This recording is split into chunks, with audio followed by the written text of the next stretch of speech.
The new Dark Angels Codex is just about released, and what better way to celebrate the vaunted history of this great chapter than a YouTube-approved numbered list? Let's do it!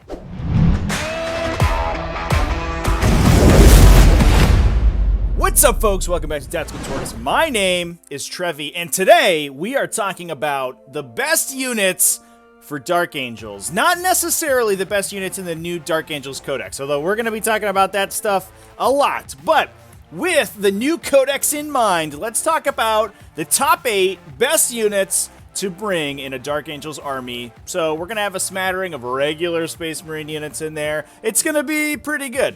We also got some honorable mentions in there, so really it's like the top 8 plus a couple other guys. Generally, I'm going to be looking at these units from a holistic standpoint, so not just necessarily the numbers on their datasheet, how hard they are to kill, how many attacks they have with a Thunderhammer, but also their utility, usefulness on the tabletop, synergies with the rest of the Codex. And so, let's just get right into it. Down in the bottom of the list, number 8, I don't know, I think maybe a little bit of a cheat on this one, but we got the Primaris Chaplain on the bicycle. This guy is an incredible profile. He's got a billion wounds, he's got pretty good attacks, he's really hard to kill, and most importantly, I think, he has got the Ravenwing keyword, which means if you need him to, he can lead your Ravenwing detachments. This means that you don't have to spring for some other random character like a Talonmaster or Samael if you don't want to, because most Space Marine lists are probably already going to have a Primaris Chaplain, so you could just bring this guy along anyway. That means he also has synergy with a lot of the Ravenwing stratagems. For example, you can double move him with it, which is pretty sweet. I don't know, Chaplains are awesome. This Chaplain profile is awesome. In Dark Angels, it's even more awesome because it gets that keyword, so cool. Number 7, we have, sticking with the Ravenwing theme here a little bit, and this might be a hot take. A take as hot as plasma. Overcharged plasma that gets hot. Alright, we're done with this. It's Outriders. Outriders, like, inexplicably went up points recently in the MFM update, and I think we know the reason why. They went up alongside Plasma and Scepters, and both of those units are pretty good in Dark Angels. Outriders specifically because they are some of the coolest OBSEC bikers that you can fit into a Ravenwing detachment. Having played Objective Secured Outriders in Deathwatch, I highly recommend them. They are not super easy to kill. They're super duper fast. They punch pretty good in melee. They got huge bases, which is a big deal when you're like fighting over a narrow objective. I don't know. They're just sweet, and giving them OBSEC the ability to move a billion inches and an invulnerable save all seems really good in Ravenwing. So if you're trying to build a Ravenwing detachment, I would take a look at Outriders. For number 6, I hope that you got some books to put away and you need somebody to use the Dewey Decimal System because it's a regular librarian. Enteromancy is super cool. I talked about it in the video where I went over all of the psychic powers, but holy crap, that psychic discipline is incredible, and even more so if you can get +1 to cast. A lot of the powers are pretty difficult to cast, so getting that psychic mastery warlord trait off the chief librarian chapter command upgrade is very important, and the normal librarian, or I guess Primaris librarian, but realistically probably the normal librarian, is a pretty good way to do that. I think the normal librarian profile is the best one for this because it can take a jump pack, which means if you're bringing a lot of bikes, fast-moving units, he can actually keep up with them and continue to cast those spells on him. A lot of the Enteromancy discipline spells are also kind of offensively oriented. You want to cast -1 to hit or fight last on people, or just use that sweet extra smite trephination. The only reason I remember the name of the spell is because it's so weird. I like that finally we might be seeing some Psychers come back into Space Marine lists, and they're not just like leaning super heavily on a Hortha Witch. And we may have some reasons to take Psychers in Dark Angels now because that new discipline, it is chef's kiss.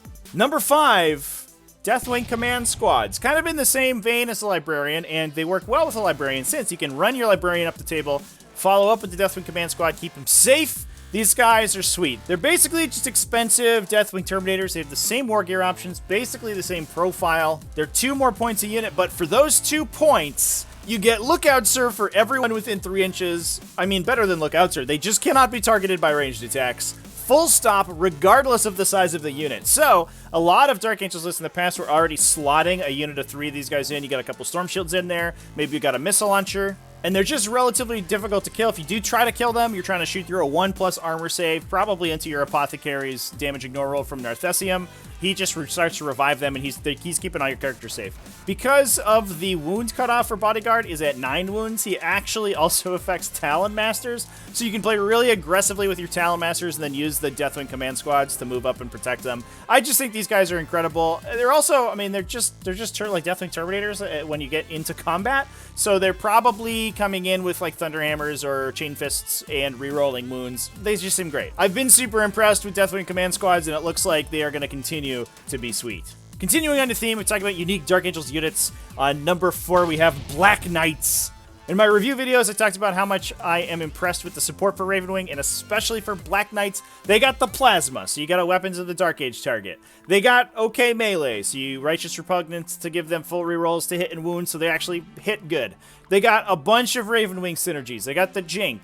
They got the Advance and Shoot Your Guns. They got the extra movement from the Devastator Doctrine. Everything just works super well on Black Knights. The whole faction sort of synergizes well with them. I don't know if it's worth taking a big unit of them, like more than 5 or so, but I do think that you can sink a bunch of buffs into a unit of 5 or 6, use the hunt to get them right up the table. They probably shoot a tank to death or something really important when they go in the shooting phase, and they charge, they hit some stuff up, they move back your opponent on the top of turn 1, and they're just pretty difficult to deal with. Every time I play against them, they're just more annoying to kill than I expect, and I think they're just going to continue to be incredible in the new Dark Angels Codex for all those reasons. Number 3, a Space Marine staple, and the other unit that got an inexplicable, actually this one was very explicable. They got a points increase, but that's because everyone was playing them. It's Inceptors with Plasma Blasters. Weapons of the Dark Age is a pretty good stratagem. It gives you +1 damage on your plasma weapons, and a big unit of Plasma Inceptors has 1 billion plasma shots to buff with that stratagem. They've been good in like basically every Space Marine subfaction, and they're even better in Dark Angels, who have a bunch of buffs to protect them on the way in, and then can buff their damage when they get there. Inceptors are already amazing. They're going to continue to be amazing. They get that blast keyword. You could potentially like blast into a big unit of guys. You got 10 Plague Marines or something. They're like, haha, we're -1 damage, and then you Weapons of the Dark Age, you one-shot the entire unit. Like, get out of here, Death Guard. Next up, number 2, second to last, we have the Talon Master, and this model has basically always been good. Ever since 8th edition, when you had old school character protection, they were basically unshootable. They had 1 billion shots, even before they had the really good heavy bolter profile. And now their heavy bolter is 2 damage, and they basically work exactly the same. They're unshootable, being a character below 10 wounds. They also, like we mentioned before, get protected by the Deathwing Command Squad. Also, they have a Lieutenant aura, and they let your Ravenwing stuff ignore cover. Just like, there's so many good things going on with the Talon Master profile. They're not that good in melee, but it's okay, because you can shoot your guns into melee now, which is sweet. And you can give them a Heavenfall Blade, and you can fight okay in melee. They're not that good at it, but for 1 CP in a relic slot, that's just fine.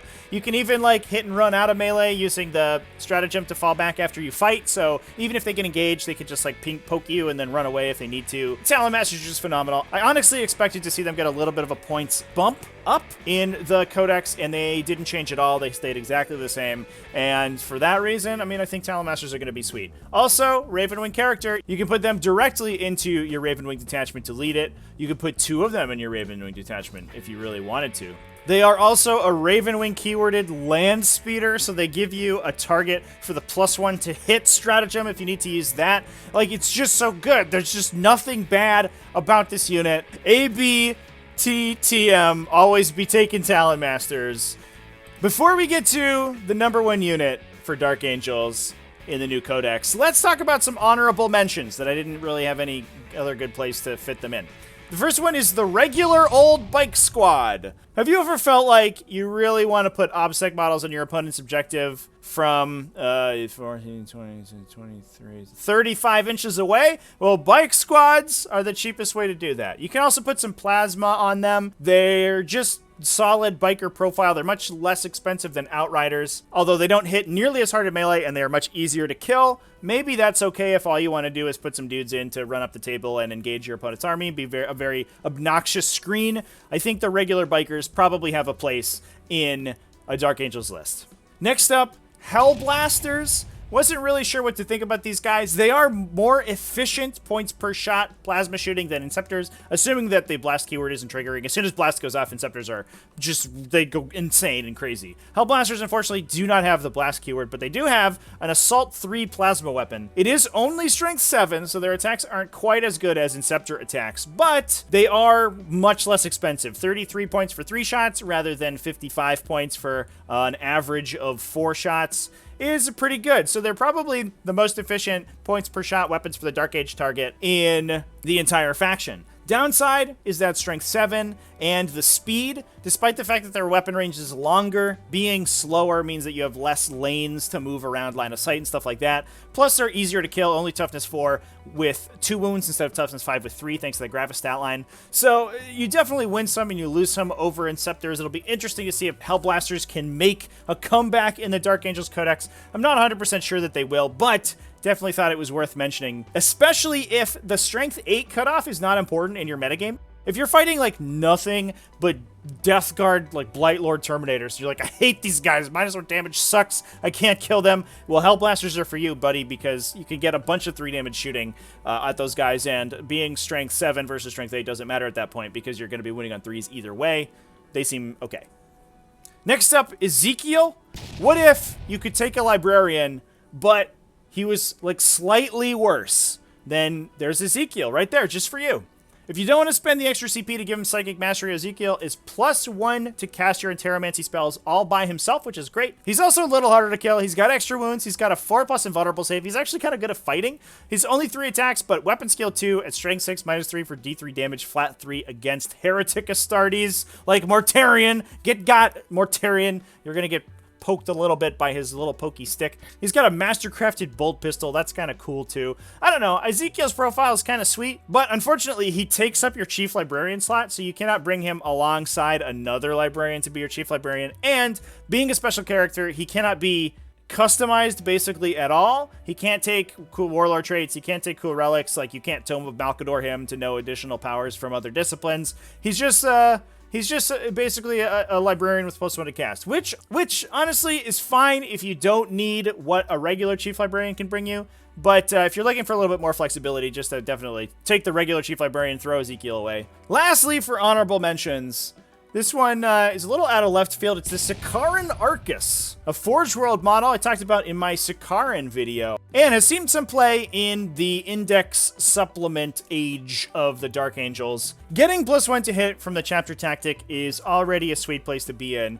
for this guy, because it is indirect fire, so it's probably not really moving that much anyway. Having indirect fire just in general is pretty good, and Dark Angels can set this thing back to Devastator Doctrine for multiple turns several ways. They can use Tactical Appraisal for 1 CP to drop it back as long as you're within 6 inches of the Warlord, and similarly, they can also use Brilliant Strategist to drop it from Tactical back to Devastator Doctrine. So, you have multiple turns of having AP2, Strength 6, 2 flat damage shooting, which is pretty okay. They can also mount a whole bunch of heavy bolters, which is sweet as well. The downside is that not only do they cost a CP to bring, but also they eat up your heavy support slots. So that's where your Hellblasters and your Eradicators and a lot of important stuff are coming in, which is a little awkward. Given that a lot of Dark Angels lists are probably going to be made out of an Outrider plus a Patrol, you really only have like 2 heavy support slots to play with. Given that if you're bringing an Outrider to bring Ravenwing stuff, you can't really use those heavy support slots because there's no Ravenwing stuff in heavy support, so that's kind of just cut off. You're just bringing bikes in that detachment. So being able to squeeze these guys into your army is going to be tough. They're also expensive and cost the CP, like I mentioned, so I don't know. There's a little bit of synergy there. Not quite as much as there was previously when they got the extra range for jumping back into Devastator Doctrine, but given the smaller table size in 9th edition, 48-inch range indirect fire can basically hit the entire table, so it's not really that big of a deal. I do like these guys, and I think there's probably a space for them in most Space Marine chapters, but I'm not 100% sure if they're good enough to make the cut in Dark Angels lists. All right, the honorable mentions are out of the way. Let's move to the best unit in the Dark Angels chapter and in the Dark Angels Codex. A little spoiler there. And honestly, I don't know if this is going to surprise anybody. It is the humble, not so humble. This guy's a dickhead. He's boasting about his accomplishments up and down the Fortress Monastery. It's the Ravenwing Apothecary. Imagine if you had a regular apothecary one of the strongest and most efficient units in all of 40k, and it was just faster and harder to kill, and inexplicably had a larger Narthessium aura. That's just the Ravenwing Apothecary. You upgrade this guy to a Chief Apothecary, he's regenerating a model that's probably 100 to 150 points of efficiency out of your list right there, because he does that every turn, and it's probably like a 30 or 40 point Terminator he's bringing back, or maybe a Biker can bring back your Black Knights as well, which is gross. That already would be good, but also he's a Ravenwing model that's very fast, which means late game he can zip out and grab objectives. He has a 6-inch aura of a 6+ damage ignore, which is what a lot of factions have to use their relic slot on, and he just does that passively. He's also a bunch of wounds at toughness 5. I mean, this guy is just incredible. He's got plasma talons too, so like worst case scenario, he's just like 2 random 2 damage shots sitting in the back. You can make him 3 damage with Weapons of the Dark Age if you really needed to sink a 3 damage shot into something. I don't know. The Ravenwing Apothecary has just this like inexplicably incredible datasheet, and I was definitely expecting him to see some nerfs in this codex, and he didn't. So he's just the best model in Dark Angels. I think if you open up Battlescribe and you put in a Dark Angels detachment, it starts with the Ravenwing Apothecary, already upgraded to Chief Apothecary, and selected as your Warlord. Basically just how every Dark Angels list is going to start from now into the unforeseeable future. But anyway, thanks for watching, everybody. That is my picks for the top 8 models. Also, some honorable mentions, units for Dark Angels that you can put into your Dark Angels army. If you have any other picks for your favorite models to put into Dark Angels lists, drop them down in the comments. Also, remember to do the YouTube stuff that everyone asks you to do. Do the liking, do the subscribing. Also, big thanks to all my patrons over at patreon.com/tacticaltortoise. Also, the YouTube channel members. Those people are sick as well. Everyone is great, and you're also great for watching all the way to the end of the video. Appreciate it. Also, remember to keep it classy and have happy wargaming. Thanks for watching.